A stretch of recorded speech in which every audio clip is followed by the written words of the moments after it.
speaking of the best husband, I want to tell you a story. A really good one on this subject. Making people conscious of Allah. You don't just invite people to have taqwa of Allah with your words. Your character says a lot.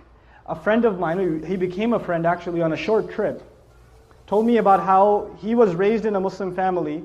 He's Guyanese origin, and in Guyana there's Muslims that are committed, and there's Muslims that have mixed their religion with Hinduism, and some Muslims that are just Muslim by name, and they've completely almost lost everything of the religion. They almost know nothing of the religion. And he was of the latter type. He almost knew nothing about the religion. So as he was growing up in New York, he almost completely just wasn't even practically Muslim.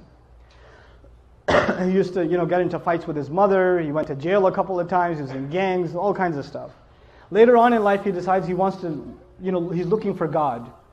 And he knows at least by name he's Muslim. I think his name was Muhammad or something, right?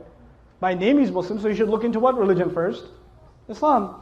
So he starts looking into Islam, starts going to the masjid, starts learning how to pray again, becomes more serious. At the time he was, he had married his girlfriend who was Christian or whatever.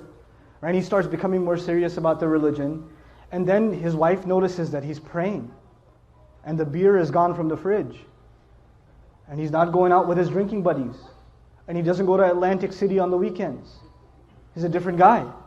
Something's changed, And he doesn't say anything to her. Just on his own, he didn't yell at her, didn't tell her to, put a hijab on or whatever, lose all her friends. He didn't do any of that. He went to a scholar, and I make dua for the scholar that he went to. He didn't tell me his name, but he said, I went to my scholar, and I told him, look, I'm becoming more and more aware of Islam, but my wife, of course, is a Christian, and she's not even a practicing Christian. She's just kind of what I was before. She's exactly like I was before. How do I help her? He said, don't tell her a thing about Islam, just be the best husband you can be, and to do that, just study what kind of a husband the Prophet was. Just do that. Don't worry about what you need to tell her. Worry about being the best possible husband, and that is the sunnah of the Messenger. The Messenger would buy his wife gifts. The Messenger would joke with his wife. The Messenger would spend time with the mother of the believers. The Messenger would praise and compliment the mother of the believers. He would compliment them. You guys eat the first morsel of food in iftar, like, And the wife says, what? You go, nothing. Right? You drink, some of the desis here drink the first little sip of lassi. Look, I know the economy's bad, but are we really that short on sugar? Very painful for you to say a compliment, I understand. But it's a sunnah, guys. Good food. That's amazing. And our wives, the sisters are so used to hearing nasty things from us, that when we say nice things, they get freaked out. Like if the husband just says, you look really nice today. She goes, what do you want? She gets worried, like he's up to, we got to fix that. That's a problem. It can't be healthy. So he starts doing these things with his wife.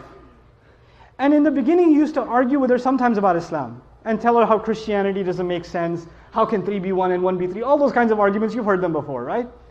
And none of those would work with his wife. None of them. He's like, no, I'm a Christian and that's it. Jesus is in my heart. Leave me alone. 3 years go by. He stops talking to her about Christianity and how dumb it is or whatever. Stops debating with her. He's just being what he can be as the best husband. And one day he's making maghrib and his wife joins him in salat. And he's in salat. It messes up his salat, right? So he gives, after salat, he looks at her and he goes, what happened? And she goes, what? Nothing. And he goes, no, you have to tell me what happened. And of course she says what pretty much any wife would say, it's complicated. All right? But eventually she tells him, look, I've never seen a husband like you. My dad wasn't like that. I've never seen a father like you. The way you are with our child, I've never seen a father be like that. It's so beautiful. This religion can't be wrong. It can't be wrong. This is ittaqullah. You see how aware you are of Allah in your life. Right? It's not how many ayat you've memorized, how many ahadith you know, how much knowledge you can spit out at someone, how many quotes from scholars you can deliver. It's not about that. How are you living your life? People can see that. You're calling people to the taqwa of Allah. حَقَّ تُقَاتِهِ